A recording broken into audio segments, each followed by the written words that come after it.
Hello, everyone, and welcome back. This is Jamie.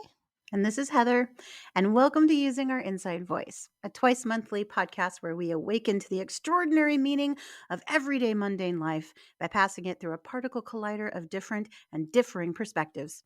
Today, we're using our inside voice to talk about the 80s, a decade meant to catalyze the awakening of that generation and beyond. Woohoo! I love the 80s. I So, love the 80s. I always I had that little thing stuck in my head. Thank you, from MTV and oh, and and Video One and like all of those other like pop-up videos and the I Love the 80s show on like Netflix or whatever that was. I can't even remember now, but it's constantly in my head. constantly. How do you live? Well, it's constant. Okay, it's constantly in my head every time the 80s is mentioned. I have that Mm-hmm. little thing pop up in the back of my head. The trigger is installed. The trigger is very firmly installed, yes.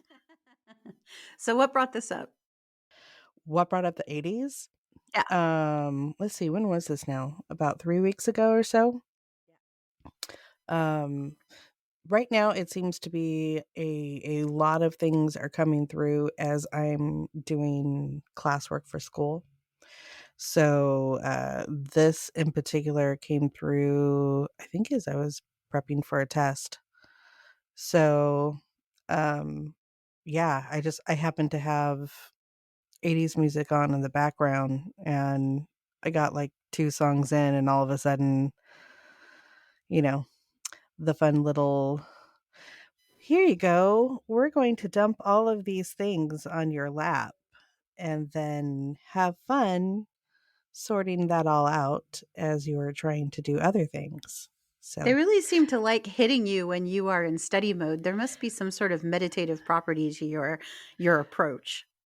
I think so. I think so. I've kind of always been that way. So, yeah, anything that takes me out of um my everyday thinking brain. So, driving, uh doing like prep work for tests, especially if there's music involved, because I'm focused, but I'm not hyper focused. I'm doing more allowing than I am uh being hyper vigilantly focused. Mhm. Primal So I brain think keeping you that's safe, surviving in this wild world, this jungle that we live in. right, Mm. right. Mhm. And you never know what's going to start it off. So I'm trying to think back to what the actual songs were that triggered. I think one of the first ones was Don't You Forget About Me. Mhm, sure, sure. And I had like an immediate like stop, and my heart swelled, and then like a total downpour of tears. I was like, "Oh my goodness, that was such a song from my higher self to me." And I'm like, "Damn. Damn, damn. Damn, damn, damn." So your higher So, self was saying, "Don't you forget about me?" totally, like, it was one of those things where it was so stupid because 'cause I'm sitting there and I'm like, they're like, "Listen to the words," and they're all, like, melodramatic about it in my head, and then I start getting all teary, and I'm like, "Why am I getting all teary? This is like, this Breakfast Club." You know? And no, totally, I'm like, "Oh my god, Bender is my higher self? Oh my god, No." you had a Becca moment. I had a Becca moment. Mm. Oh, man. So, yeah, so that was good. So I sat there and had a nice cry for a few minutes, and then, like, I was like, "Oh, man, wait a second, there's more." And, like, every song that came on, I was like, "Oh, this totally relates to something that I was going through at the time that was totally pointing me in the direction of something very spiritual that I was unaware of at the moment, and I'm totally aware of right now. Oh my god." Did it tie into a specific memory? Like, did Yeah, they there show was all you a sorts of stuff specific coming up. so was it like a Um, specific visual from that time? so I mean, there were so many. It started off with things um like just remembering stuff from early childhood of feeling, very different from everyone else. I was an only child until I was 10 years old. So, and my parents both worked. They both worked opposite shifts. My grandma was taking care of me most of the time during the day up until I was like, I think it was 8 or 9 when they moved back east. But yeah, there was just a lot of um, all these little moments of me trying to figure life out in those earlier moments, trying to make sense of all of the things that I was experiencing around me because I was also um, very aware early on of spirit and could communicate and could see it.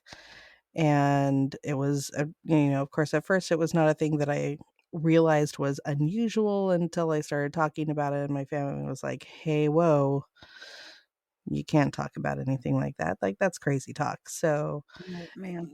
trying to make sense of, what I was seeing, what I was feeling. I noticed that I was having connections with my interactions with people in general were very interesting. I was very shy, Mhm. but at the same time, like if I made that kind of that solid connection with you, like I felt like I could trust you or, had that kind of heart opening moment like towards other kids or other people, like I'd like lock on to those people and I'd have, all of these very deep, interesting like thoughts and feelings. And I was always like very, if I cared for someone, it was like I cared for them so deeply. And I felt like I cried at everything when I was younger. I felt Mhm. like it was totally easy to like press my button. I could Mhm. remember um all of the, kind of odd little things that I would do to keep myself busy or entertained as an only child, like um, taking the lawn chairs from the pool area and dragging them out into the yard and turning them over on their side and pressing on all of the little, plastic lattice pieces of the seats like they were, buttons inside a spaceship and thinking about, going to this was like before I'd watched sci-fi. I hadn't watched sci-fi movies or anything like that. It was just what was in my head. Mhm. I even played stuff out in like even my play with like Barbie dolls. Like there were all there's always these like I think for a 5 or 6 year old, a very existential like thing happening in the relationship between like Barbie and Ken and Skipper and like whatever. you know? I'm like, I'm sure other kids would have been like, what game are you playing? It's like, oh, today we're exploring, and like they would have had no idea. Um so yeah, I feel like I had a a very interesting and yet very kind of the times type of childhood Mhm. growing up in the early 80s. So, eh, this sort of thing, I think it just hit me all at once. It's like, wow, well, I'm sure that every generation has these certain keys that are the unlock codes for that particular generation to start waking up. And I could definitely tell that there was something really big about the music and the culture surrounding music in the 80s, and I think we all felt that to a certain extent. Like, I even now, as I'm thinking back to, like, what that experience was like, there's just this thing about so many types of cultures and genres overlapping Mhm. all at the same time. Like, if I think about, like, what was considered pop music, like, what we would have heard on the top 40s on a weekend, a typical weekend in, like, 1987, there was such a huge mix of, like, people from all over the place and different styles, and, like, nobody had, like, it didn't feel like anybody had any qualms about it, or, like, wasn't making a big deal about the fact that, Oh, there were qualms. There were I'm big sure there were time qualms. qualms. I didn't, but it didn't affect me. Like, No. I didn't realize it. Like, it didn't influence whatever was happening externally with any other groups.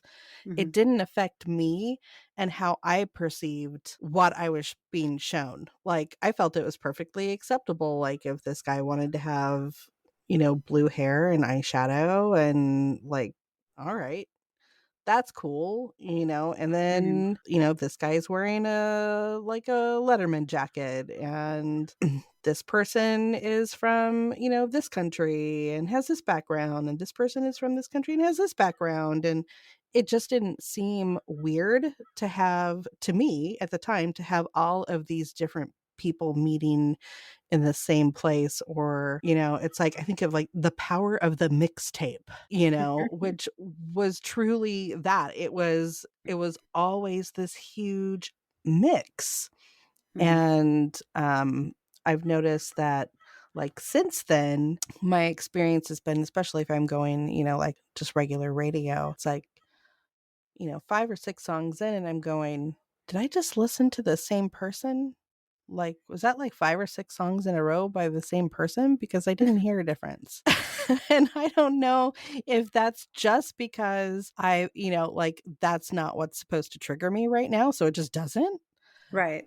but, that's what comes up in my head, as I'm kind of reflecting on it, but yeah, it felt like that time period was very explorative. I don't know what it felt like for you. Like, what was your experience? I remember a very limited exposure to popular music, until I was in about, gosh, maybe 3rd grade is when I was it 3rd or 4th? Whenever Cyndi Lauper came out, that maybe, I don't know, 84 or something, that's when little me was a little bit more free to, explore music because, you know, Mhm. have I didn't have a lot of access through television.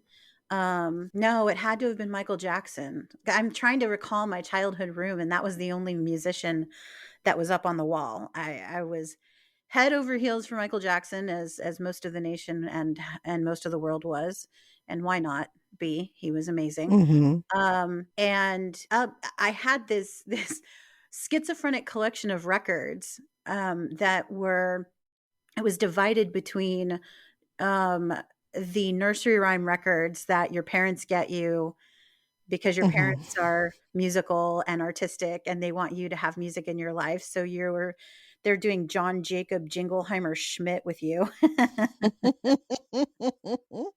And I had a few records that I had begged for or demanded, whatever the case was. I don't remember how I got them. I think I probably got them for Christmas one year that my best friend Davina had at the time. And of course, if Davina had it, it was cool. So I had to have it.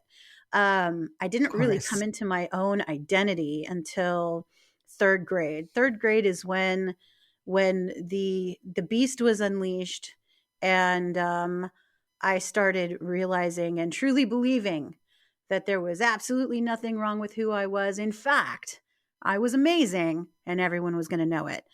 That's when the world started to come into focus for me.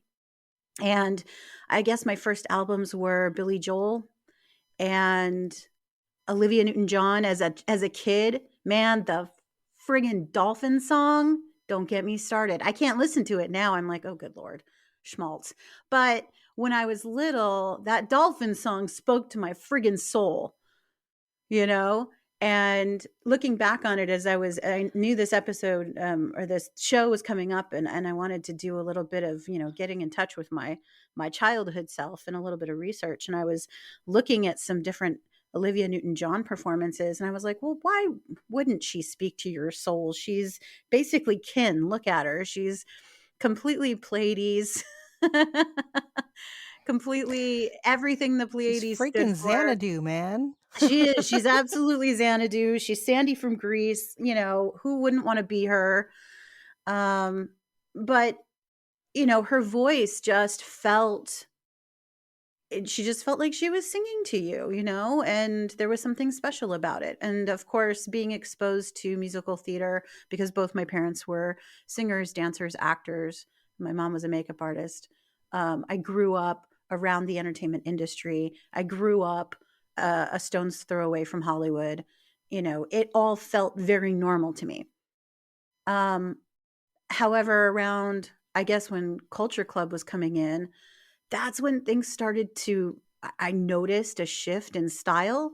The New Romantics had been underway in London for, well, you know, spawned by Bowie unintentionally. Bowie had Mhm. no intention of starting that movement. It just, they were all inspired. He was kind of the first one to really embrace and flirt with androgyny, and it was a post-punk movement. They were coming out of rebellion for rebellion's sake and moving into a much more romantic aesthetic. And I started seeing, bits and pieces of that aesthetic as a child, and I was just like, wow, I can't wait to be an adult. Not realizing, of course, that these people weren't actually adults. They were something different, which is exactly what they were supposed to be, and it felt special.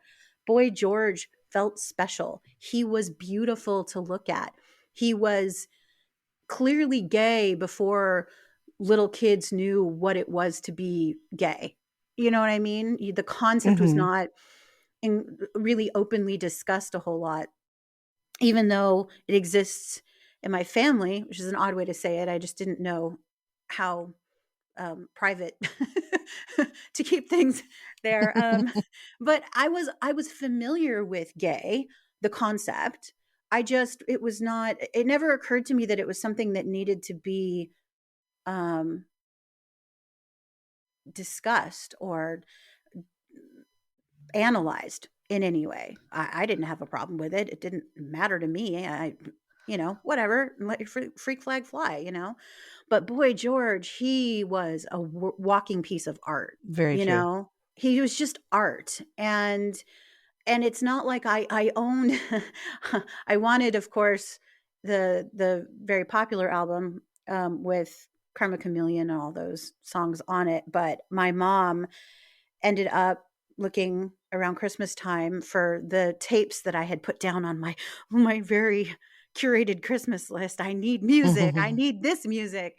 And and she ended up getting the album after that. And I was disappointed, but also once I got to know that new album, which was less popular than the Yeah. album prior to it, um, it was beautiful too. And they were talking about things that seemed so poignant to my little kid brain.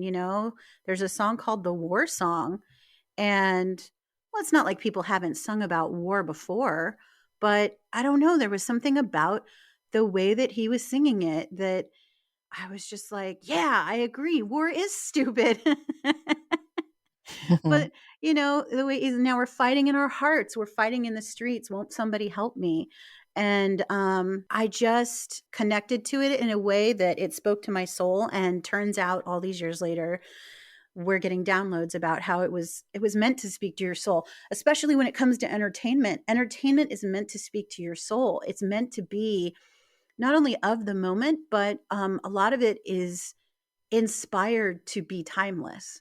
The messages are Yeah, timeless. The presentation is timeless. Star Wars is timeless, you know? And yeah, it taught the whole generation. It opened the whole generation's eyes in one viewing to spirituality, to people that weren't definitely. previously open to that kind of thinking or thinking of that kind of thing in that way. And it made it super special. And then enter Disney teaming up with Michael Jackson to do Captain EO.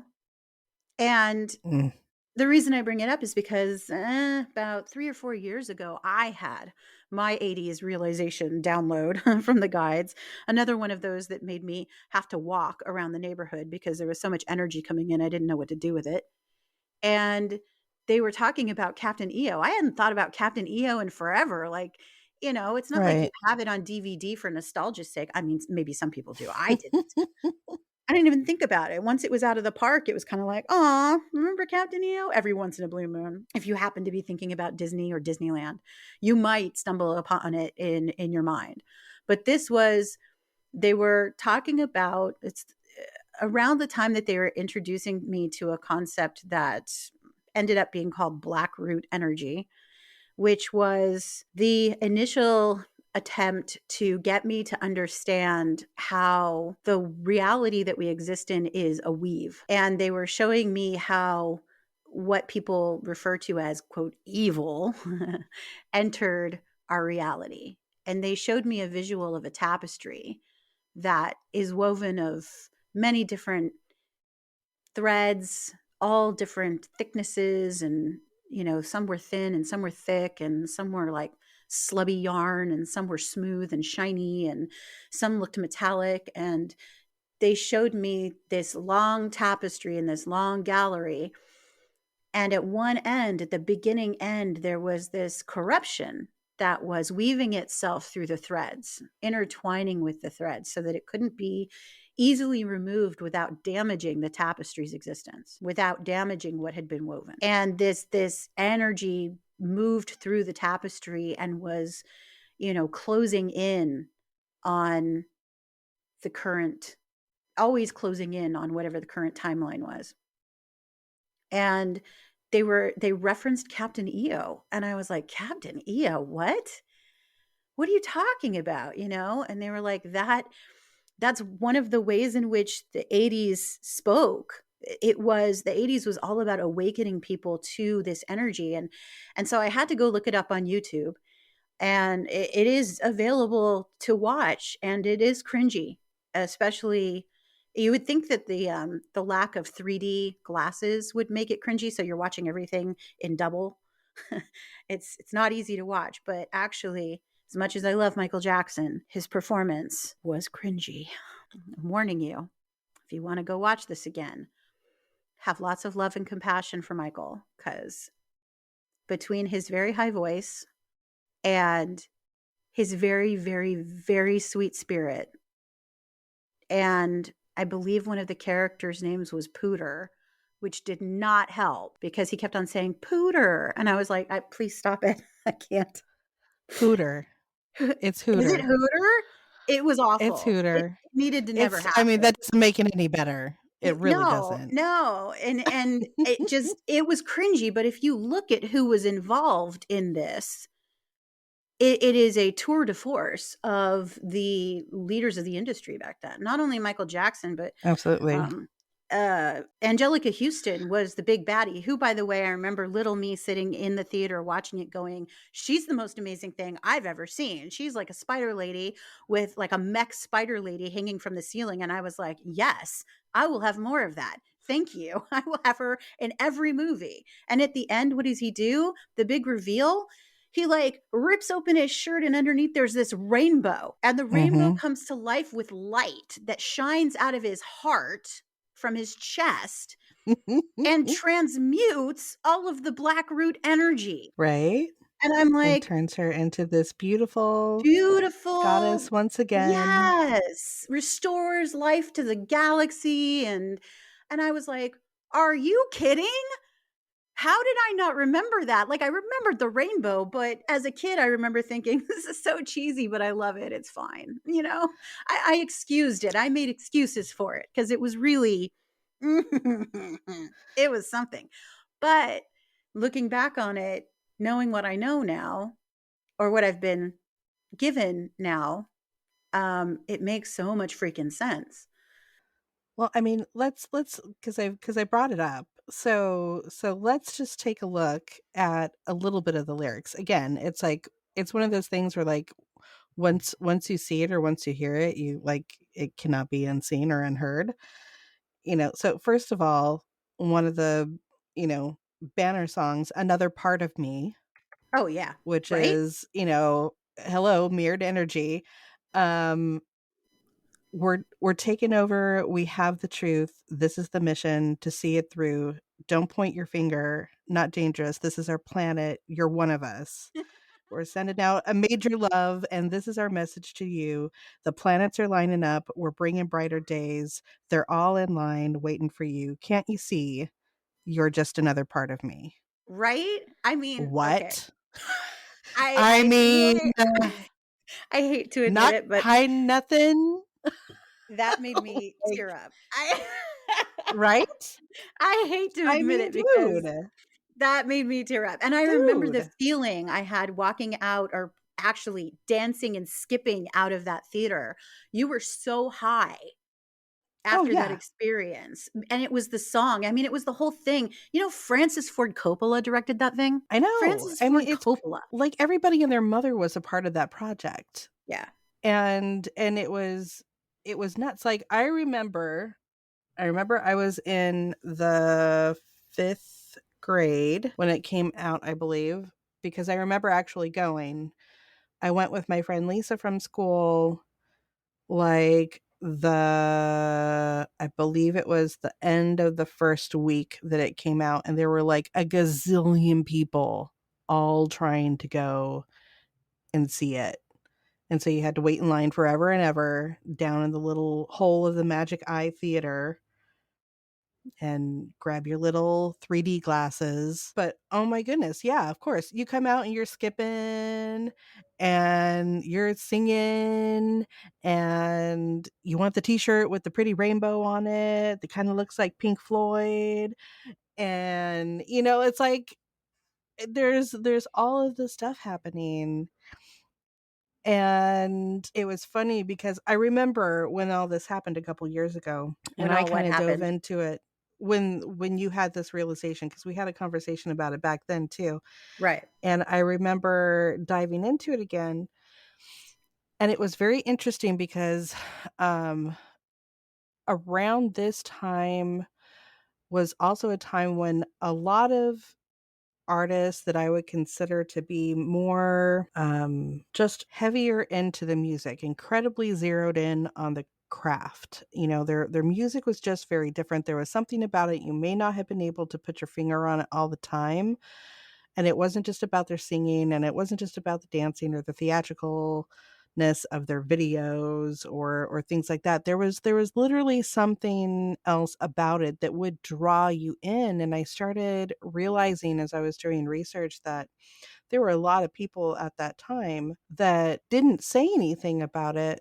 but were starting to bring different frequencies into their music. They were recording things in such a way where it was just different from other music because they were tuning things to like 432. They were tuning things to 528 instead of the regular 440 that everybody else was keeping, and this is one of the reasons why those things stick with you, because literally inside you you're resonating on a completely different level. Your body is going, yes, we want more of that, we want to hear that, like let's Mhm. play that again. And I remember my mom being like, how many times are we going to listen to this one song or this one tape? It's like, oh my god, pick something else, kid. It's like, no. if I had something, it was like I would listen to it over and over and over and over and over, and I know that, like, she just wanted to bang her head against the steering wheel in the car and go, "Oh, please, anything but this. I just don't wanna listen to this again." My mom was pretty good at letting me have free reign over what we listened to. I think she really got a kick out of how musically inspired I was. All I wanted to do was sing all day, every day. Nothing else mattered except for singing. And she let me listen to things over. I mean, I remember her coming in my room at like 9 at night. Heather, it is 9 o'clock at night. It is time to stop this now. We have neighbors. The neighbors would like to sleep. And I'd look at her like, I don't want to. Okay, fine. Realizing that I was very lucky to have the kind of freedom that I did as a kid. I had a great childhood. My parents worked very hard to give me creative freedom over my life, being creative themselves. So, yeah, but I definitely would listen to a song over and over and over again. Most of the time, it was because I wanted to know it by heart so I could sing with it, but Same here. definitely listen to it over and over again. Yeah, and I'm sure that I probably did the same thing with my teachers. I'm sure in elementary school, I probably drove a bunch of my teachers nuts, either, like, humming in class or, before class or after Okay, I class or wasn't that bad. Although there was an 8th grade field trip that involved headphones. And I'm sorry to say to all my classmates, Belinda Carlisle over and over and over and over and over and over. And it was just me singing it, not the actual music with it. So they didn't even get the full song experience. They just got me singing probably off key because I had my headphones on and couldn't hear. It was the most gentle, please stop I've ever received in my life. I felt momentarily embarrassed when I realized that everyone on the bus was subject to me. And I can't say that I actually stopped. I don't think I was capable. But, to them, I greatly apologize and hope it's just a funny chuckle at this point. Or even not a memory at all. I mean, maybe it's just me. I don't know. Yeah, I remember having, with my neighbors, which I had a family that lived around the corner, and there were 2 older sisters and 1 younger sister who is my age, and we all fell in love with the Go-Go's at the same time, and of I course, the mean, who older wouldn't? sisters, Who wouldn't? I mean, Just saying. right? And the older sisters were at such an age where, they actually had, like, chore money and things like that and could go out to the mall and buy their own things. So one of them bought the first big Go-Go's album, and I remember all of us getting together in their living room and wrapping ourselves in the towels from the linen closet and getting hair dryers and spoons and whatever else we could get our hands on, and very a la the front cover, Mhm. in towels and They left using all the fixtures. the tags on those towels so they could return them after. That's that's the budget that was required to put this record together. They're fond of saying that. But I think the thing that That's is really awesome. important to bring up here is that, yeah, we're musicians using new frequencies that, were they tapping into new frequencies that hadn't been heard before? Were they manipulating frequencies to, convey codes to our little kid heads? Not intentionally, not consciously, but it was part of the greater code. It's how do you describe it? It's like it's that next level that we don't tap into until we start looking at it consciously. They were just playing. They were like, how can we make music sound new? What's the next thing? Let's get a synthesizer. What do those do? Mhm. What can we do with it? Or like Nick Rhodes from Duran Duran, that opening sound in, is it Rio? I think it's Rio, is such an unusual Yeah, sound, and when you first heard it, you were blown away, and the way they came up with that is, he ended up dropping some pipes on piano strings and running it backwards, and they used it as isn't the that opening crazy? sound. Isn't it nuts? Like, how do you That's like when I'm using soap and you know that it's lye run through ashes, and you're like, How did that come about for you? Because I would have never in a million years thought to A, drop pipes on piano strings, and B, play it backwards. And just as likely, I would have never thought to pass lye through ashes to get soap. Like, would have never occurred to me. I just would have been dirty my entire lives.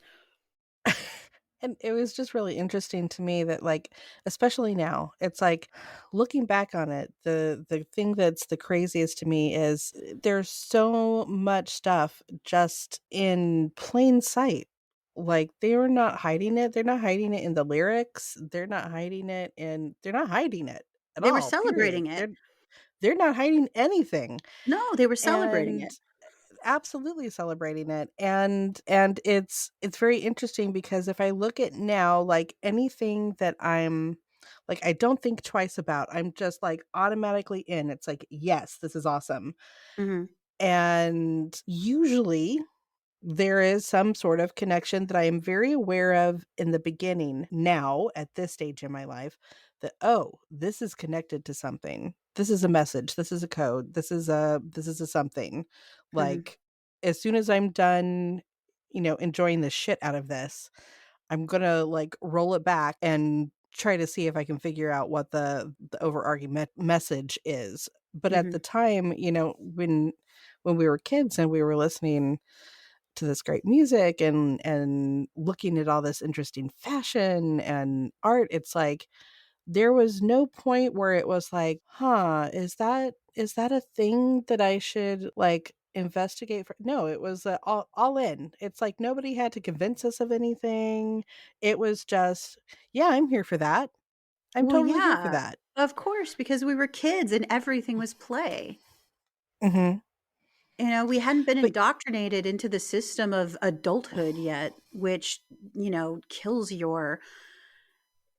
your flow. It kills your desire, it kills your inspiration, it kills your imagination. We hadn't been killed yet. although for me, I will say in some ways that process had already started, but music was the one place where I could escape to. So I was very much the same way as far as, like, wanting to sing and all of that, but I was petrified of actually doing it. Mhm. So this was like, my guilty pleasure was, sequestering myself in my room an entire afternoon on a weekend and listening to the radio and watching MTV because we just happened to have cable at the time when it was available, and my parents didn't know what it was yet, so they didn't know, like, "Oh, maybe that's something that we should censor." They also didn't know to censor movies like Poltergeist, so, you know, I I had don't think that that's a knowledge any parent needs to have. I remember watching Poltergeist and being I didn't see it in the theater, because it didn't it would have never occurred to my mom to take me to something like that. I was pretty much a prude when I was little. If it Yeah. was made for little kids, I wanted to see it, but if it wasn't, I had no interest in it because I kind of overall thought that adults were gross and liked gross things. And, arguably it wasn't wrong. But so it wasn't something I'd see in theaters, but as soon as it came out on TV, I was there for it. And it was terrifying, but it didn't terrify me, if that makes sense. It gave me all the way into my ghost hunting years and beyond. I still have a fear of stacking. Like, no, Oh, yeah. no entity is going to be in my space and stack things. You are not going to organize things. You are not going to stack things. My brother laughs at me all the time when we're watching paranormal shows because as soon as something is like, if it's moved across the floor, I'm like, oh, cool. If it is moved across the floor and lifted to be put on something else, oh hell no. No, no, no, no, no, no, no. I'm out of here. I'm out the door. I'm not sticking around for that. Other than that, though, something in my little kid head knew that it was Hollywood drama. However, Sure. the concept of a poltergeist, wow, now that was intriguing. A ghost that has enough power to move things. Now, of course, later the paranormal definition of poltergeist is expanded to mean from a living agent. Uh, and I'm still not sure when that happened because originally poltergeist, if you look at the literal interpretation, it's just noisy ghost, which is quite different than, hey, you're a medium and don't know it. You're repressing all of your emotions and they're coming out in your physical environment as haunting activity. That's terrifying, to think that someone can affect their environment in such a way. But it just gave me more fuel for my paranormal fire, which was lit from when I entered the earth with that lit. Well, I entered the earth with it lit, but it was lit in a very different way. So when I watched Poltergeist, all I saw was Carol Ann is kind of like me. Am I going to get sucked through the TV? Oh like, no. like I see dead people and I Oh can talk to shit. dead people. Oh gosh. Like, like I remember for a while, like I didn't want to eat meat. like Well, I don't think a lot of people did after that. I mean, I definitely didn't want clowns anywhere around me, and when I was, like, 4, I think I was about 4, I got a it was a Ronald McDonald doll that was about my same size for my ew. birthday, Ew. Ew. Who would and give that? I Why? I think because, when I was younger and there were the playgrounds and the commercials were all with the little, with the whole Oh. gang and stuff, like, I enjoyed that then, but as soon as that movie came out and I saw the clown in the corner, and then I go back to my room and there was that clown in the corner pretty much the same way, sitting on a chair in the corner of my room, I was like, No. You're out of here, I Ronald. don't think I want that doll anymore. Like, can we put that somewhere else? Can we put that somewhere else? Just not under the Let's put bed. that in a different yeah, I'm gonna leave that one in the living room, and my mom will be like, "Why does this keep ending up out here?" And it's like, "It's I don't want it in my bedroom. I don't want it in that corner. No, no, thank you. Mm-mm. Oh Mm-mm." no. Yeah, so there there was a lot to unpack during that time, but it Yeah. was gosh, man. As I'm looking back at it now, I'm like, wow. In some ways, I'm like, I'm surprised that I'm not more screwed up than Well, that I didn't end up more screwed up than I did. And then there's other times where it's like, thank goodness I had that because I probably would have been so screwed up if I hadn't had that in my exactly. life as That's an my take on it. outlet. Yeah, that's my take on it, totally. Like, it felt almost like, well, a warning. As ominous as that sounds, it felt like, keep your eyes open because what we're doing is we're showing you an exaggerated version of phenomena that actually exists. This is possible, and it's not And you're something going to encounter it. So get ready. you're going to encounter it, and you need to be you're already open to it, otherwise this wouldn't be resonating in this way. This just and my little kid brain processed it this way. You're already open to this, otherwise you wouldn't be exposed to it in this way.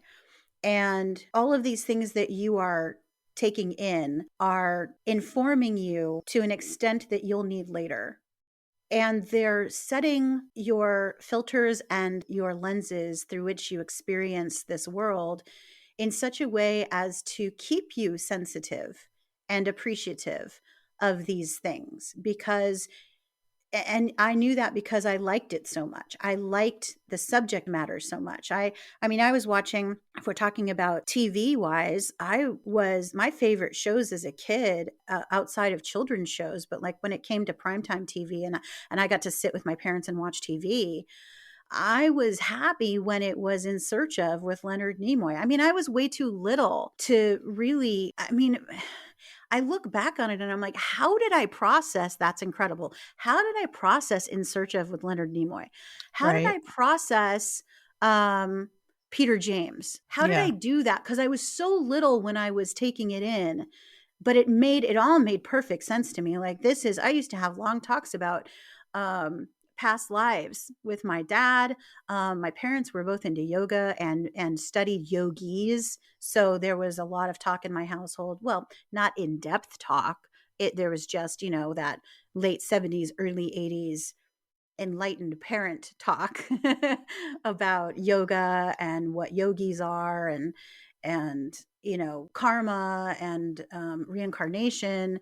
It's not like it was preached like a religion. It was just interesting topics that both my parents were interested in too, and they didn't see any harm in allowing me to partake of it. And really, they couldn't have stopped me because I was curious about psychic phenomenon and ghosts since for as long as I can remember. I don't remember a time when that wasn't a part of my landscape. So Yeah, there was no such talk in my house. There was no such talk in my house. But I got to watch things like, you know, again, like That's Incredible. Oh my Mhm. god. Oh yeah. All the Yep, time, yep, every yep. week. Heck yeah, I was totally down for that. But also things that were, more, just out of the norm, like, like Wonder Woman and the Mhm. Bionic Woman and the $6 Million Man, and those things were a little more, fun and out there, but out there in in a not so serious way. But of course, I'm watching it like this could happen. This could be a thing. Like, and then coming to learn that I was actually named after the Bionic Woman. That was kind of a cool thing. I was like, "Oh. Oh, is that where you got that? Okay, cool, cool, cool." You reminded me that I think probably I would have to say it probably started when I saw Star Wars. I was waiting for my powers to come in from that moment. Right? Oh my goodness, and Bewitched. Oh, yeah, Bewitched. totally bewitched. I went around the house trying to make my nose do the little doodle-doodle-doo, Mhm, like, every damn day, every damn day. It was like, "Am I mhm. doing it? Am I doing it?" I would go up to people like, "Am I doing it?" They're like, "Doing what? Is my nose twitching like Samantha?" "No." Mhm. Damn.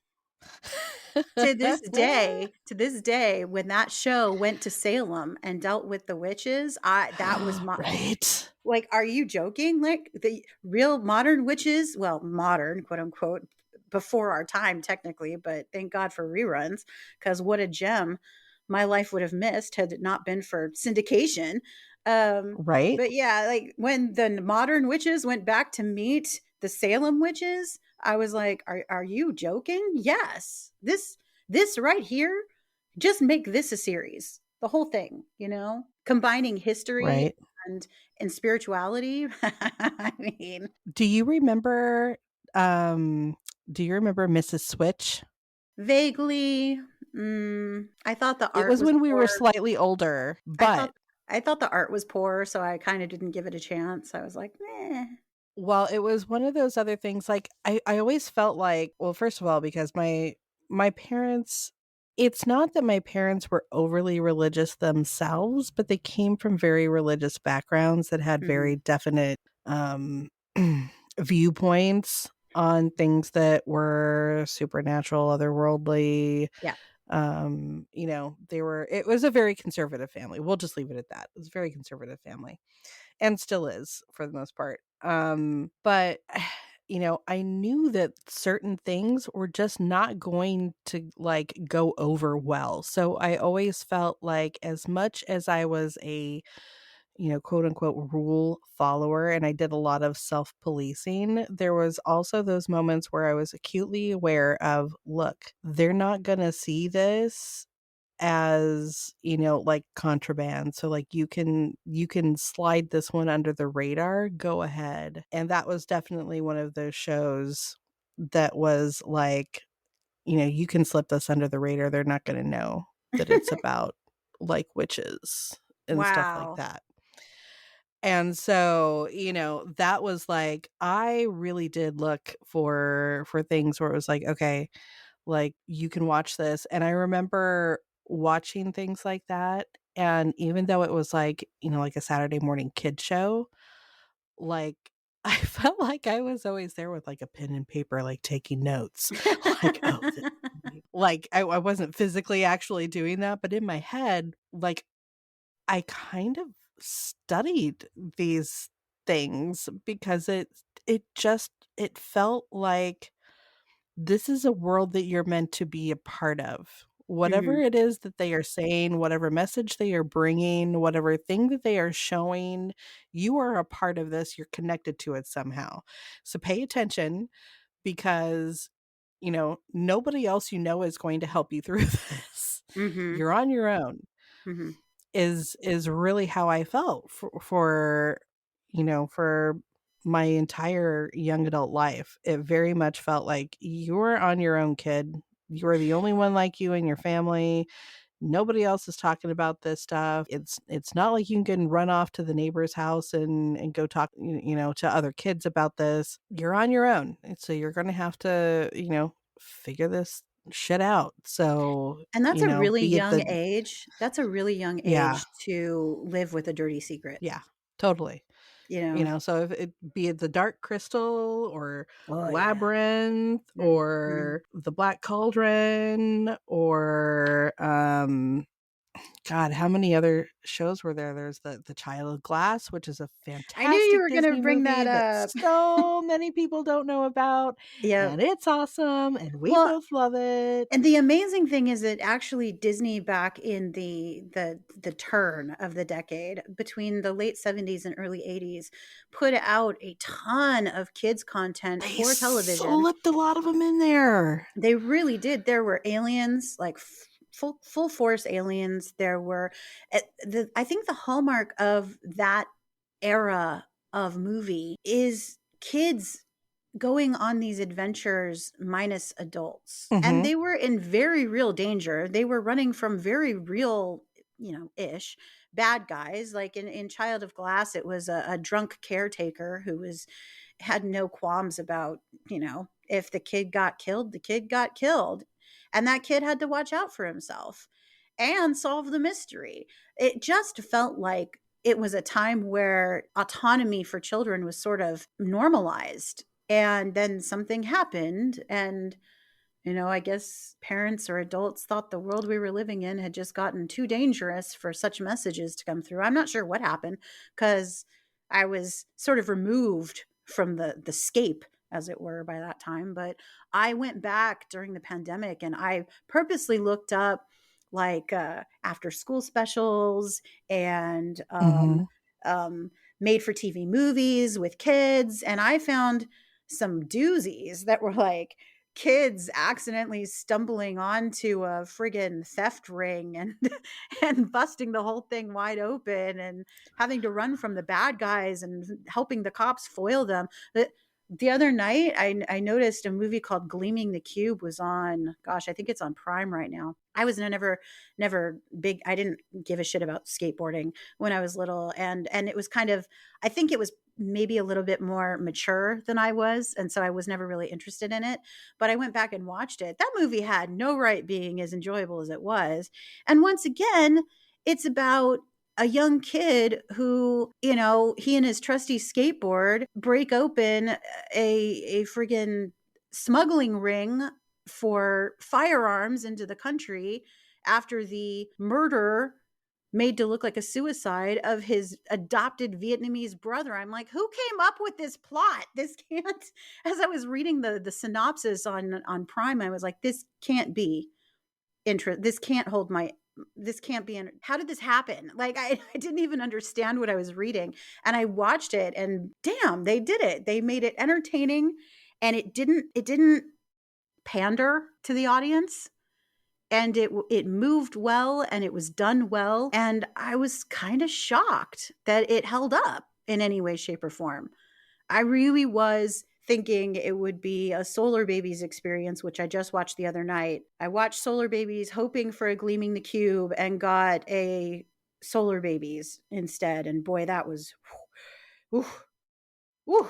I don't think I've ever watched that, Oh so gosh. thanks It for the was warning. a horrible, horrible knockoff of a typical post-apoc plot with Jamie Gertz, who wouldn't love Jamie Gertz? She's adorable. And Jason Patrick, both of Lost Mm, Boys fame, the mhm. year before they did Lost Boys. And this movie, oh my God. So apparently Mel Brooks was an investor on this movie, and it was such a clusterfuck that he lost like $9 million. Oh, no. on it. Like it was bad. If you're into bad movies, especially 80s movies, this is one of the worst. Right up there with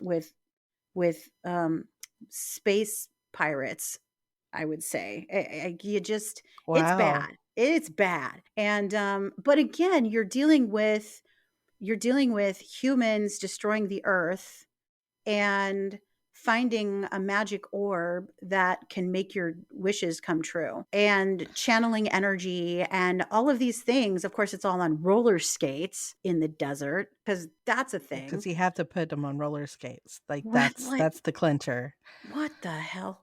Anyway, yeah, I mean, it really was a clincher, and all I could think of is when I was little and I was trying to learn how to roller skate on quads. And you know when you'd go out on the street outside and the street would be all rough and the vibrations would travel up your legs, and it was just the most uncomfortable Mhm. feeling because you hit one freaking acorn or one little asphalt pebble and you just go face first into hardness. It's not a fun activity, and I'm watching these poor actors or stunt doubles and or skate around these dirty desert-ish roads. And I'm like, "Oh my gosh, this must have been just a nightmare."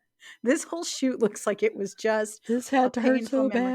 bad. So bad. I mean, so bad. And poor Jamie Gertz, her knobby knees are bare to the world, and I can only imagine how many skinned knees she suffered while trying to just stand in the dirt. But I digress. Anyway, but that's another thing that the 80s had going on for it was a ton of post-apocalyptic dystopian imagery. That was a Well, huge theme in the 80s. it was interesting because we had so many different things going on. We had, like, this is the time when, you're kind of moving out of that. You've moved out of that, like, Susie homemaker thing for the most part for women, and women are going off and getting careers. So there's, so many families where, both mom and dad work. So this is the era, the beginning of the latchkey kid, of, hey, kid, you really are on your own. Like, you're hopping the bus, Mhm. you're coming home, you're watching TV. And so, yeah, there's all of these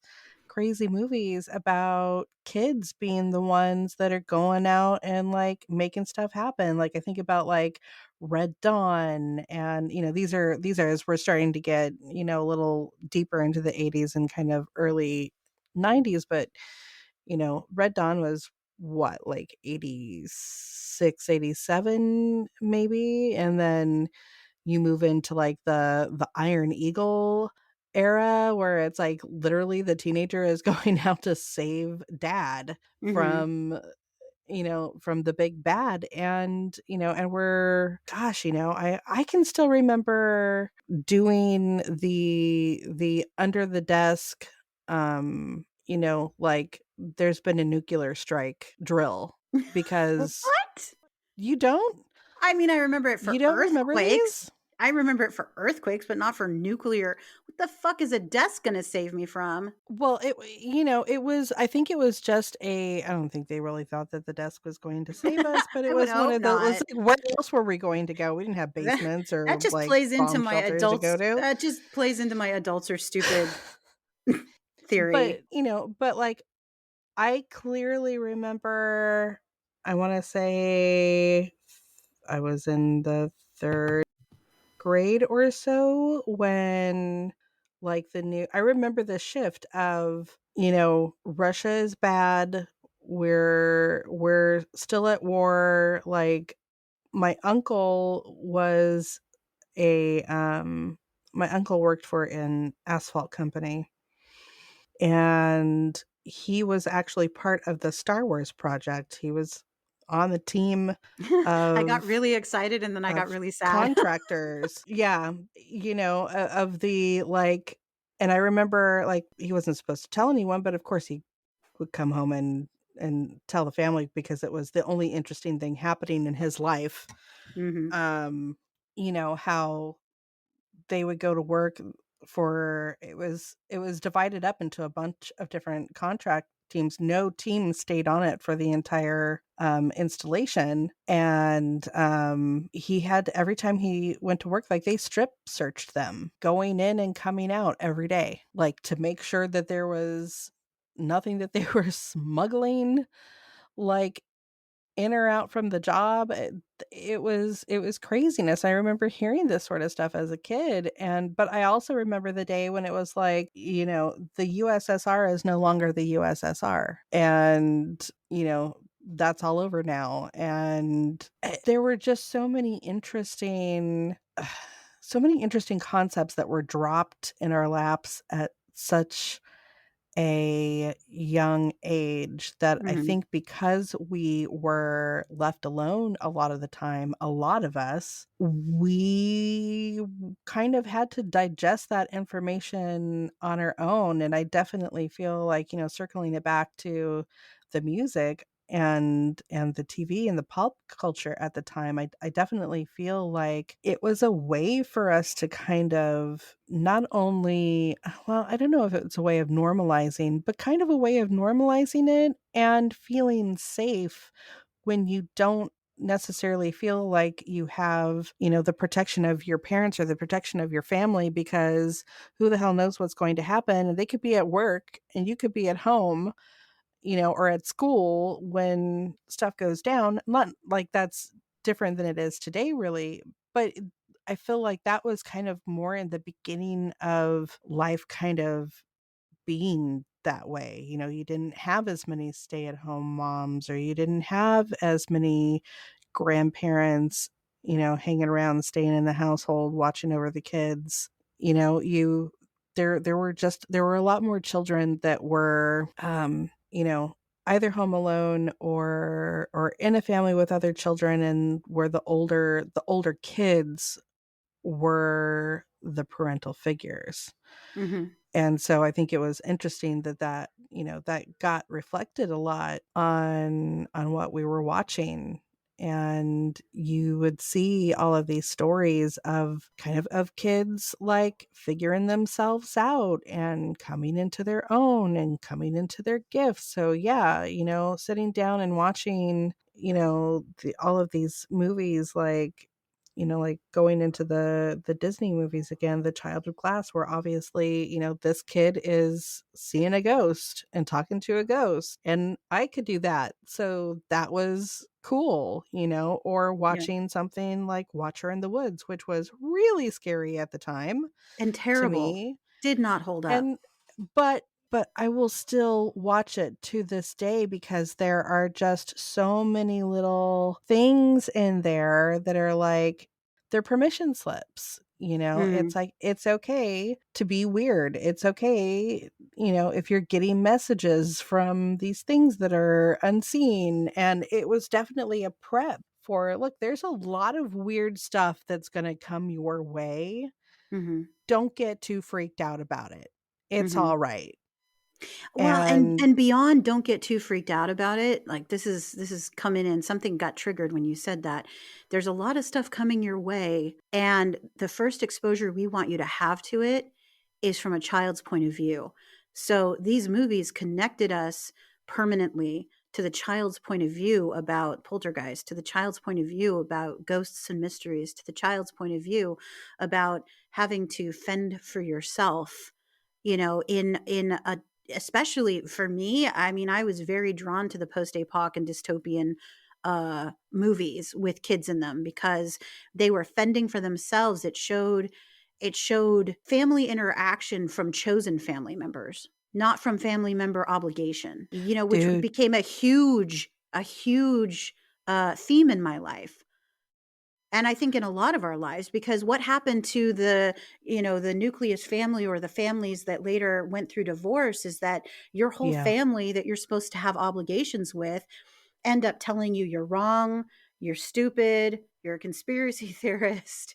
And there are people going through this right now who are like, what the fuck? Why is it all turning upside down? Because it's meant to turn upside down. It's yeah, meant to turn upside down. Please believe that if you are going through this, it is temporary, and you will find a different form of family. It's meant to turn upside down because we aren't meant to be stuck by our obligations anymore. The universe is granting us the freedom to discern for ourselves where we want to put our energy, because Mhm. that's the only resource that we can control. It's the only resource we actually have, is where we put our energy. So, yeah, the world is crazy right now, but it's meant to be crazy right now so that these old systems that we've been slaves to can be broken down one by each of us in the way that makes sense for each of us.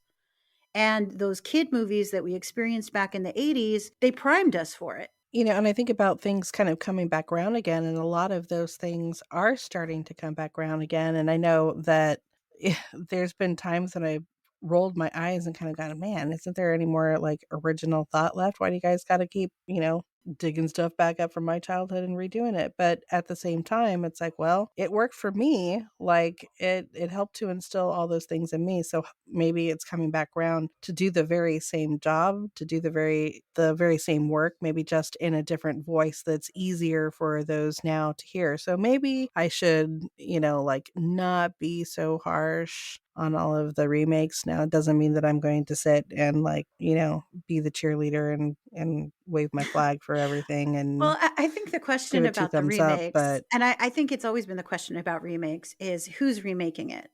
Is it a passion project from someone yeah. who is inspired by it? And did that passion project, was it allowed to progress and evolve in an artistic manner without the interference of the money men Mhm. who, you remember working for the mouse, how we could come up with Mhm. amazingly artistic and beautiful concepts, and then management decides it wants to be an artist for a day and changes one thing and says what could go wrong, and we're left scrambling to make it Yeah. work now because they don't want to listen to you, because they want to be the creative and they have the power to step in and do so. That's what happens in Hollywood all the time. Sure. That's the distortion of Hollywood. Yeah. There's a shadow side to everything. The light side is that we get, every once in a while we get movies that really speak to our souls and inspire us and show us that someone else out there is experiencing what you're experiencing that you've never spoken about. And Yeah. that's incredible. And the shadow side is that all of that takes money, and money corrupts. No, money doesn't corrupt. Money is benign. Money is just a resource. Money is energy. People's desire for power corrupts, and money is Yeah. the easiest way to make that happen for them. So, yeah, and that's where your own discernment comes in. Like when something resonates with you, you don't need to discern. It just resonates. You're like, yes, more of this. This is amazing. But when you're watching something and you're like, ugh, I feel like I should like it, but I really don't. And I'm not sure why. You don't need to go past that. Mhm. That's your instincts telling you this is not for you. And Well, that goes for and relationships too. on the same, at the same turn, it's like, and if something that once resonated with you all of a sudden stops resonating with you, feel free to say thank you for whatever it is that you taught me and see you later. That's a harder one though. That's a harder one though, because you get so much enjoyment when you find a teacher or a person or an influencer or some form of entertainment that's also teaching you what you need to know. You get kind of happy and addicted and comfortable and squishy in what being around their energy automatically provides. Like you develop a trust relationship with that thing. So even if it stops working for you, you still give it a shot because you're like, I really enjoy that. That's an enjoyable part of my life, and now I'm not enjoying it anymore, but maybe it'll come back. Yeah, yeah. I will say that sometimes that applies, but it's becoming more and more rare. It's becoming a lot easier for me to be like, and that's where you lost me. So thanks for everything. And, maybe I'll catch you again sometime Mhm. when there's another message that resonates with me. It's not necessarily that I'm dropping you like a hot potato and I'll never see you again. But there are definitely times where I feel like it's gotten a lot easier for me to go, that particular thing. Mm, nope. And so it's easy for me to like leave stuff Mhm. and walk away. And then if I'm meant to come back, I know that something will pull me back. And sometimes it's just for a quick minute and it's like, thank you for that update and see you later. And sometimes it's like, oh, okay, we've come back to the same place again where, We've circled back we're around. simpatico again or however you want to say it. Yeah, we've circled back around. But and I'm cool with that kind of relationship. I'm cool with it. It makes me happy. It makes me happy to be able to say, you know, today not so much. Mhm. I don't feel like I have to resonate with something that I don't just because I've resonated with something similar or I've resonated with a person's message previously or, sometimes it's, you're not supposed to pick up the whole book. You're just supposed to read a chapter or the introduction or a sentence or you're supposed to see a word. It's you don't always have to take and ingest and commit to a full lesson plan by someone if it doesn't resonate with you. And I don't think I had the ability to see that in my earlier years. I being kind of more of a rule follower than a rule breaker in my life overall. I think I always felt like a sense of, oh, I need to be loyal to this or they've given me a lot. Like there was a lot of like there's been times where I've kind of latched onto a particular teacher and felt like, oh, I this is my person, but I know as I've gotten older and I've continued to learn and I've allowed I've allowed more energy to come and go as is necessary, that it's easier for me now to not feel a sense of obligation anymore, and I'm totally cool with that and not feeling obligated, because I know that if it's something that I'm really supposed to know or really supposed to learn and I don't feel like I'm into it right now, then I know that it's just not my time right now. Or maybe that particular part doesn't apply to me and it's okay to leave it. And if I feel like I'm being drawn back to it at some point, to come back and reinvestigate. I don't know if I was going somewhere specific with that, but I was waiting to I see if think we were I've gonna reached end the up. end. Okay. I'm like, nope, I think that's all I have to say about that. Yeah. Hey, Um sometimes that's how the conversation goes. um, when it comes to following people, I've definitely gotten to a point where their message has to resonate, or I'm just like, it feels that feeling that I think I first probably experienced on Facebook when you're just scrolling and you realize, oh, wow, this is just a big time suck. You know, that's become a lot stronger. I have a very difficult time denying it. And there's almost always something better that I could be doing with my time. So if I start to feel that, I use that as my guide to call it quits on whatever I'm watching or listening to or experiencing at that time, including people. If someone comes up to me and they bore me, I'm out. I don't even, sometimes I don't even give an explanation. I just walk away and let them talk to themselves. I mean, that's just, I think that came out of my days as a club kid. Like, oh, no, out. There's always a better song than what you're talking about. So, Yeah, I think I've come up with a few moves that are like my signature moves for bowing out. Because there is a part of me that's, in the background, it's like, "Oh, this is getting very sad." Like, I don't wanna, like, embarrass them, and I don't wanna, like, make it a big deal, but it's like, I've come up with my signature moves of, "And moving on." and what So, are they? I'm so I'm not going intrigued. to reveal my What? secrets. You can't, No. you carrot No. dangler. No, these are my treasures. No, Whatever. man. Here I am Mm-mm. looking to get a little bit of couth on me, No, ma'am. No, and you're ma'am. all tight-lipped. It ain't gonna work. It ain't gonna work. Whatever. Probably wouldn't Nope. have used them anyway. Kind of No, sometimes no. depending on well, I mean, it's really only with people who are just using me to the only word I can come up with is masturbate.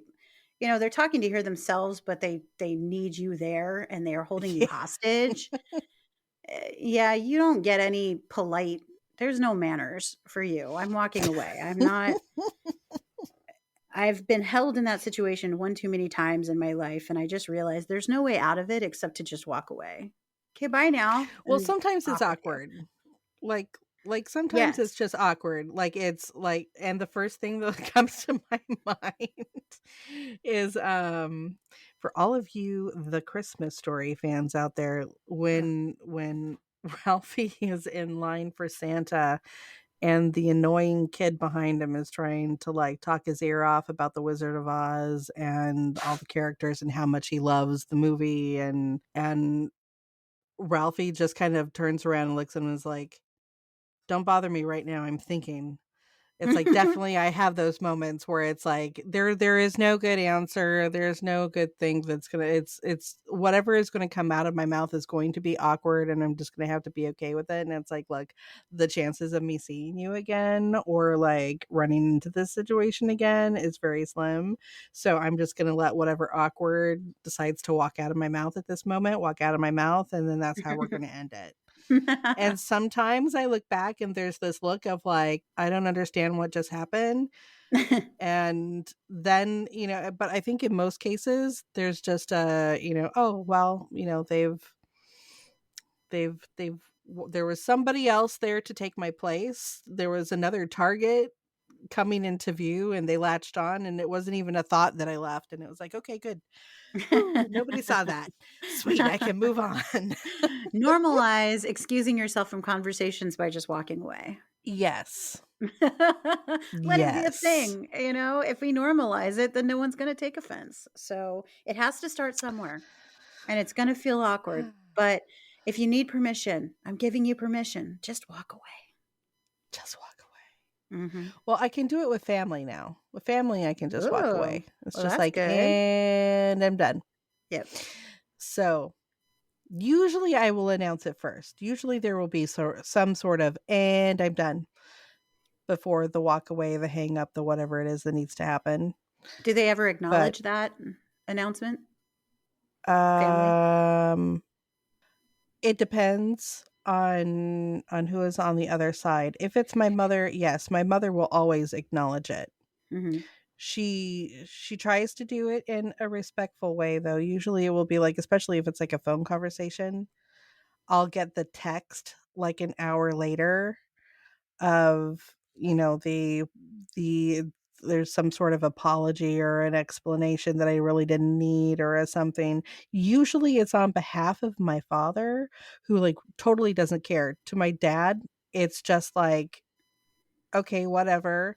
He's upset for a while, and then, like, a day later or a week later or whatever, it's like it never happened, Mhm. and it's never discussed again. Mhm. And then it's, like, just on to the next. And it's like, "Okay." The situation floats off into the ether. Yeah. Like, "No big deal." Like, this is just how we communicate.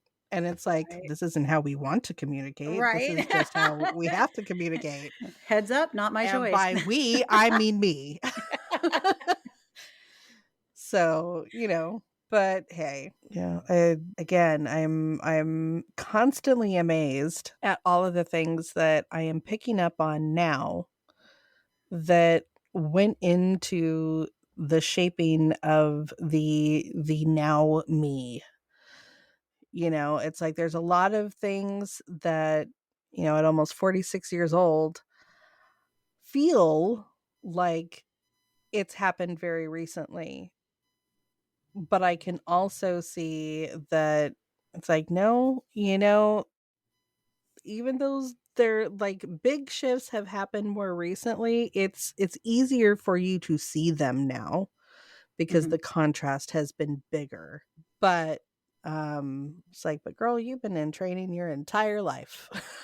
Like we Mhm. have been sending you messages and giving you experiences and like the entire, think about the decades in which you grew up in. This was very well crafted.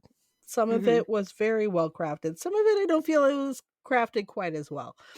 But some of it was incredibly well crafted, and So and what and wasn't again, crafted?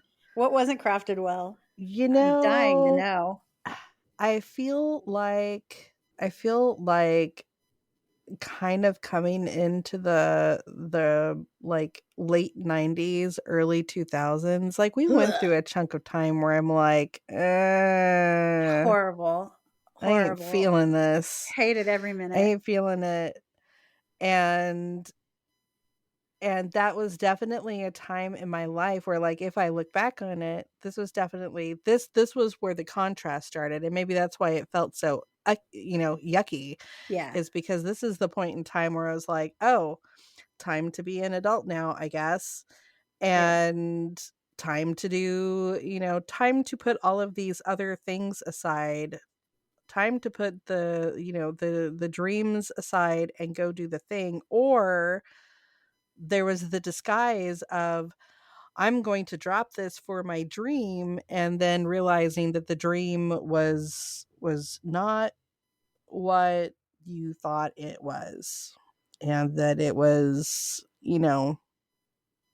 a disguise for a much deeper, more difficult lesson in life. And So, like, the awakening lessons began in the '90s and yeah, the early 2000s, definitely. and those sucked. Those Those sucked. I mean, really they still suck. Today, they still they suck. do.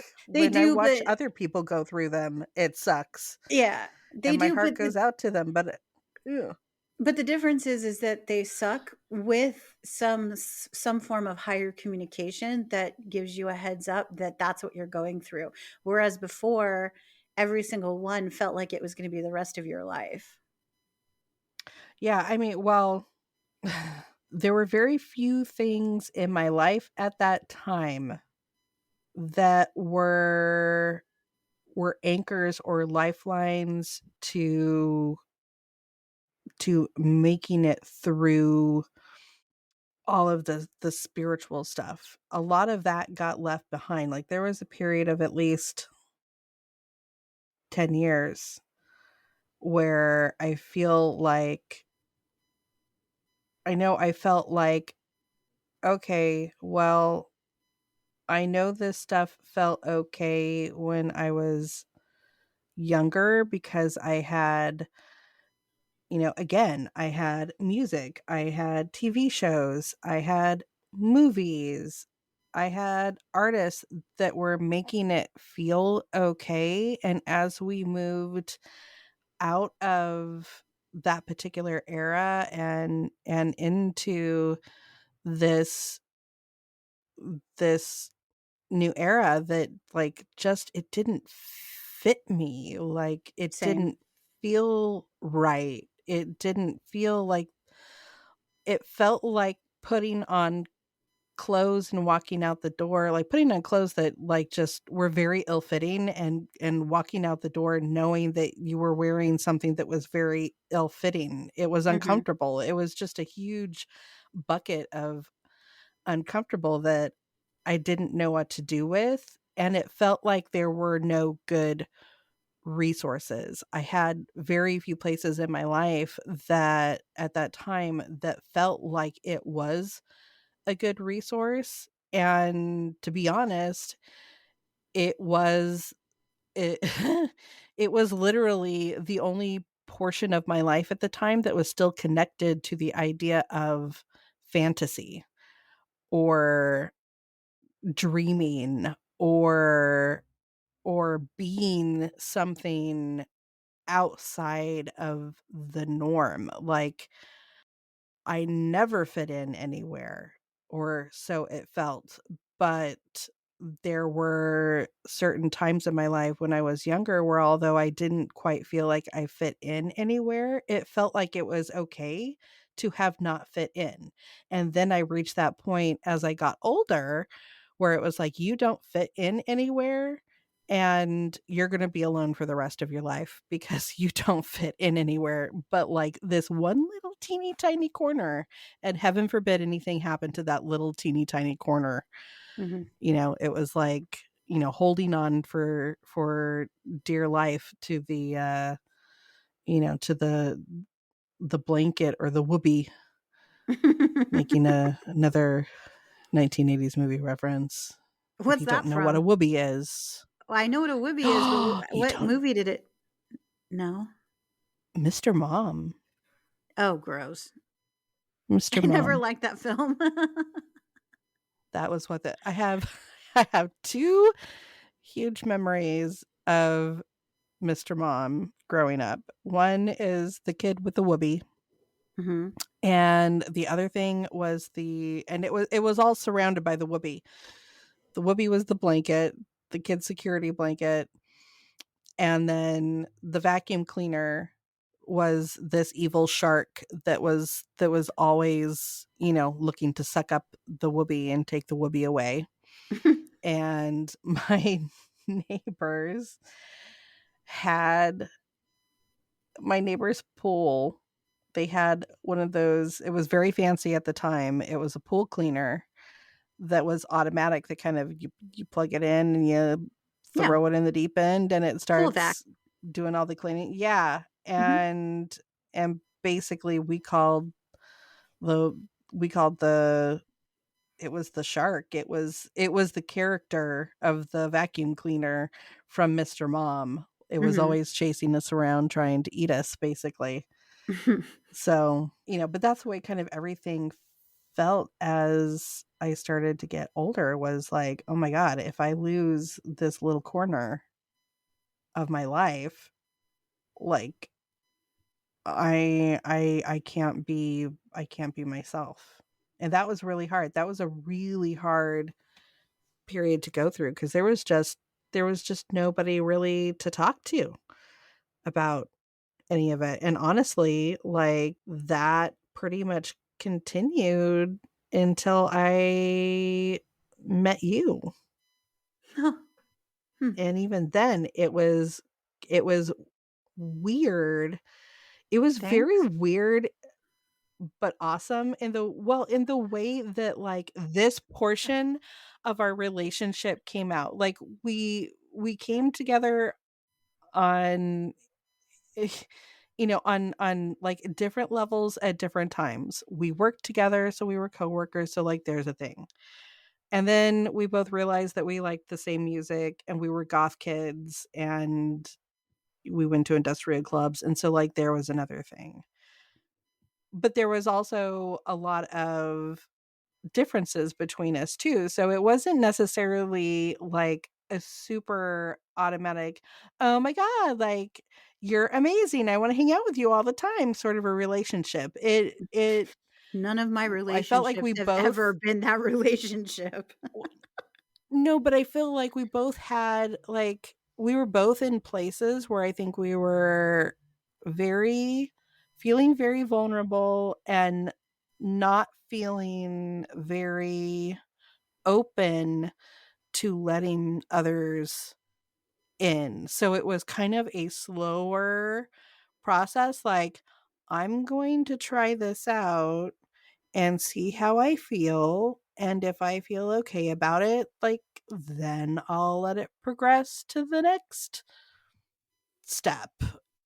Mhm. And then it kind of, but it like, at first, it was this kind of slower building. And I'm very appreciative of that because, like the relationships that I made in high school that, there's still several that I've held on to, but they were forged in a really interesting way with outside circumstances kind of weighing on them, but at the same time there was always a part that was like very hard to go, hey, and by the way, like all of these other kind of weird things apply to me, which they knew, but at the same time, it was like, "Oh, well, because Jamie has the weird, so we have to make sure that, we don't do X, Y, and Z, or we'll have to check with her first, or, if she decides to have a meltdown, we have to figure out what to do with her." Like, they still weren't sure what to do with me. So even though I had those relationships that were pretty solid, like, they weren't gonna leave me somewhere, but at the same time, none of them really related to me in that way, and although they loved me and they cared for me, they still didn't quite, like, understand. So, it was interesting when we finally got to a place, you and I, where we could talk about stuff like this. That happened slowly, but, like, as it did, I don't know how to describe it. It felt like it was a very different kind of coming together. It was like not a safety net, but just a type of relaxing, Mhm. and being able to relax into just going, "Yep, this is all the weird I have. Well, Let I me lay mean, it out before you." the truth of the matter is that I really didn't know what to do with you until we started talking about ghosts and spirit and all of that, because my I've always been such that if I can't talk to you about that stuff, then I think you're weird and I don't want anything to do with you. So Well, I was so before guarded that it yeah, was yeah. hard for me to open up about that stuff. And I figured I picked up on that early. I'm like, okay, she like, it felt to me like you wanted to talk about that stuff, but there was a weird blockage that I couldn't identify, and I'm like, "Well, if she doesn't get over it, I'm outta here because this is boring." Like, there's only so many times I can visit the park and straighten the bows before I'm done, um, because I always knew that whoever was gonna be in my life needed to at least have a curiosity about that sort of thing. I just if you're not curious about spirit and downloads and ghosts and crystals and magic and all of that stuff, what are we doing together? Because that's literally where my brain is. 99% of the only time my brain isn't there is when I'm forced to do mundane 3D adulting tasks. Mhm. Even then, it's only not there when I have to communicate about money or something that brings like, Yeah. grounds you back into the matrix, so to speak. Otherwise, if I'm getting my car smogged, like I keep on putting off, and I'm waiting for it to be done, guess where my head is? Yeah. Ghosts, spirit, Oh, name yeah. it. But it's not getting my car smogged. It's not where do I need to go next? I don't care where I need to go next. That's why it's so important for me to write down lists because I don't want to keep that stuff in my head. That's boring. And I'm a full blown Gemini. If I get bored, we're done here. We're done. So, yeah, it wasn't until we got to that point that I was like, oh, I guess we can actually be friends. That's Yeah. cool. Yeah, I had to feel you out first. I had to make sure that, like, you weren't gonna look at me like I had 18 heads and I was already looking walk at you like away. that. I didn't know.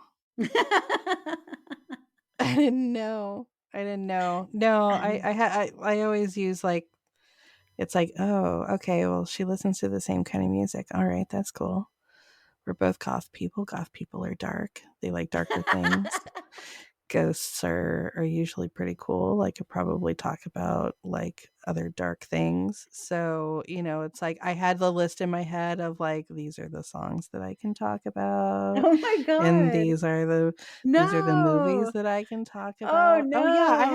I had to run everybody through these filters because Wow. I was so used to, like, getting to a point of, like, feeling very comfortable and, like, blurting something out and then having, it was literally the, wait a second. We did not sign up for this conversation. And this is where we're out. And it's like, oh, sad face. To which I It's like, "Oh, replied, I "Good pushed them away riddance." again." Oh my gosh, that was a near miss. Holy crap. You Glad I know? found out about their deficiencies before it became serious. But, like, I felt like in my life, I just I couldn't afford to there were a lot of times when I felt like I couldn't afford to lose people. Now, as I've gotten older, it's like, "Bye. See ya. Do, do, Yeah. do, do, do, do, do. I'm on Mhm. my own." But, yeah, as, in up until my kind of early 20s, I was still very, very guarded. And still am, to be honest, depending on what crowd I'm around. I have, you know, there's just like I don't want anybody harshing my mellow really. So like if you're not going to be down with my conversation, then I'm not going to have that conversation with you. And I can usually, nowadays and for quite a long time now, I can pick up on those things. It's not that big of a deal. But back then, it was still very much a big deal. And like it's a hard thing when you have people that you're very close to that you've forged a really strong relationship um with, and but in the back of your head that there are certain things about you that they're like, yeah, I'm just, I don't know, like I love her, but I'm never gonna understand that.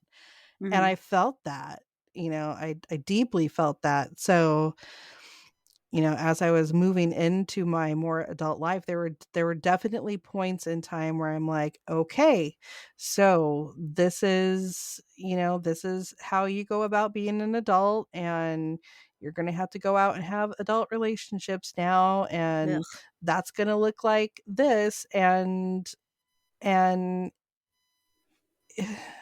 it sucked. I Yeah. really didn't like it. I didn't enjoy it.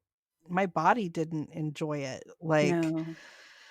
that was kind of the start. Well, it wasn't the start, but it was the buildup of some of the more physical issues that ended up coming down the road for me in my 20s and 30s. That again, an another layer of contrast Mhm. to kind of go through.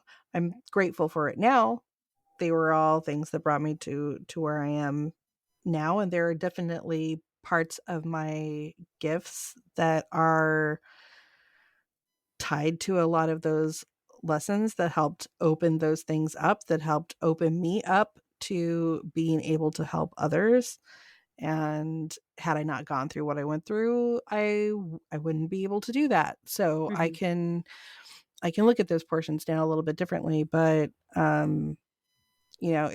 it's really cool when you get to a point in your life where you start meeting people that are your tribe, that you can really truly identify with as, no, like these are my peeps. These are my hardcore peeps. Like I can tell them pretty much damn near anything.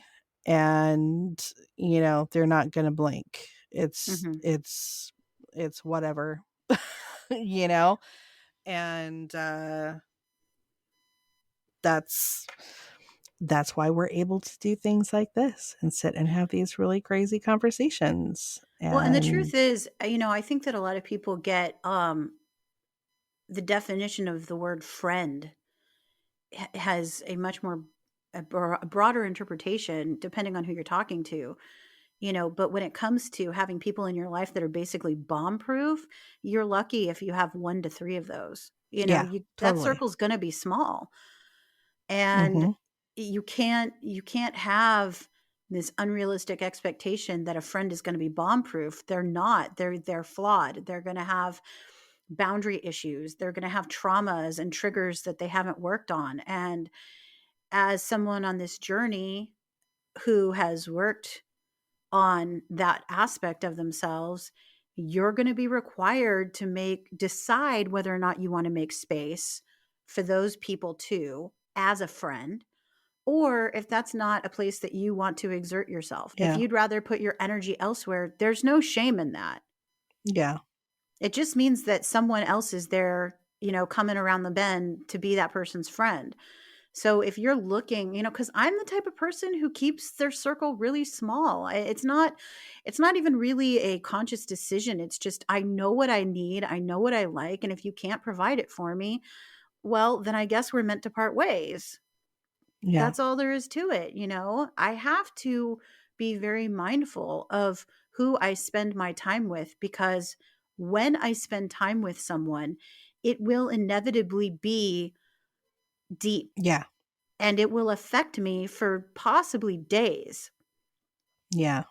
if not longer. So I'm aware that I only like interactions that are deep and meaningful, that I like to talk about, a limited number of topics at length.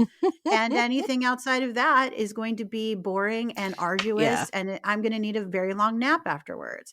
And sometimes, depending on the person, I might need, you know, days to recuperate. And they might think that there's nothing wrong with how they are, and the truth is there isn't. It just doesn't work for me.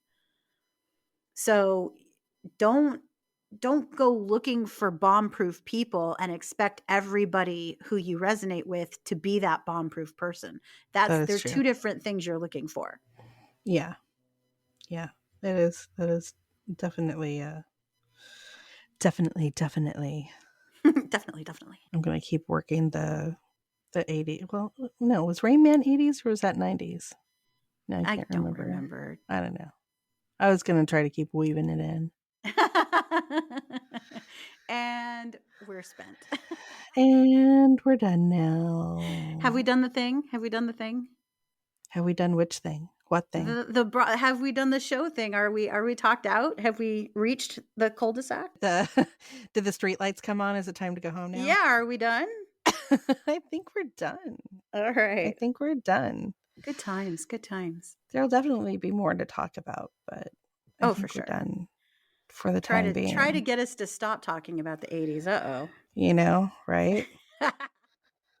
Well, so I guess this is where I say join us next time as we use our inside voice to talk about, well, whatever our guides have in store. So until then, This is Heather. and this is Jamie, and we are using our outside voice to say stay safe, stay sovereign, and we will see you later.